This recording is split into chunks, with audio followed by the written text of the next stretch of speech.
और अब बात कर लेते हैं मध्य प्रदेश के मुखिया डॉक्टर मोहन यादव की, जिनकी स्पेन यात्रा का अंतिम दिन रहा। बार्सिलोना में इंडियन डायस्पोरा और फ्रेंड्स ऑफ एमपी से संवाद उन्होंने किया। सीएम डॉक्टर मोहन यादव ने कहा कि मध्य प्रदेश अब संभावना नहीं बल्कि निवेश का सशक्त मंच बन चुका है।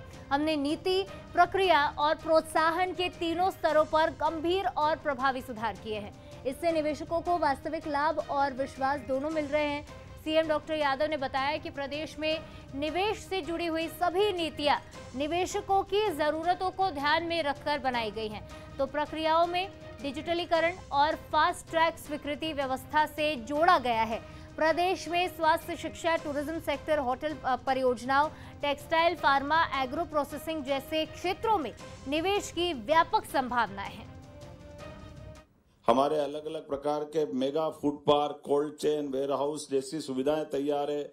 आईटी और डिजिटल सेक्टर में भी हमने बहुत तेजी से इंदौर, भोपाल जैसे सेक्टर में, अब केवल इंदौर में नहीं, इंदौर, उज्जैन, भोपाल, ग्वालियर, जबलपुर, यहाँ तक कि रीवा ऐसे स्थान पर भी आईटी पार्क हमारा बन रहा है। तो हमारे युवाओं को भविष्य की दृष्टि से रोजगार भी मिले, उनके टैलेंट के बलबूते पर वो अपनी खुद की साख भी बनाए और मध्य प्रदेश और देश को आगे बढ़ाए। सरकार के माध्यम से सभी प्रकार के हमारे सपोर्ट के, उनकी ताकत की आवश्यकता है।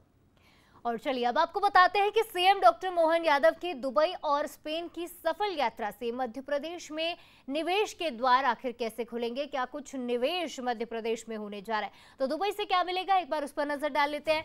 सस्टेनेबल सिटी के लिए 1000 करोड़ का निवेश प्रस्ताव है।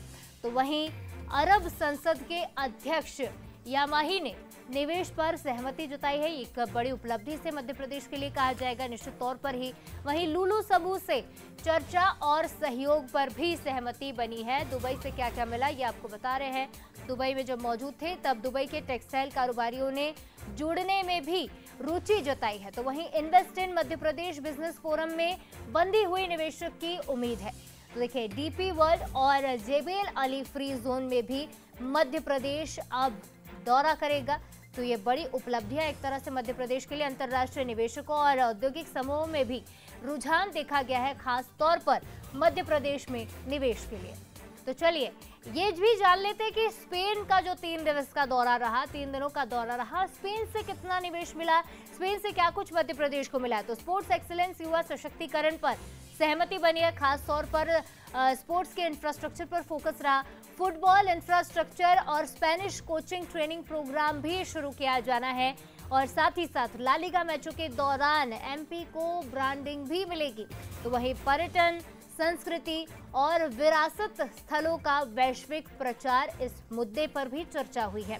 स्पेन सरकार ने निवेश पर सहमति दे दी है। साथ ही साथ फिल्म को प्रोडक्शन सेक्टर में भी एमओयू साइन हुआ है। स्पेनिश सिनेमा को एमपी से जोड़ा जाएगा। तो गैलिसिया में बता दें कि गैलिसिया में इंडीटेक्स हर संभव सहयोग पर सहमत हुआ है। कैटलोनिया सरकार एमपी की नीतियों से प्रभावित है और इस तरह के कई बड़े निवेश स्पेन से मध्य प्रदेश को मिलने जा रहे हैं।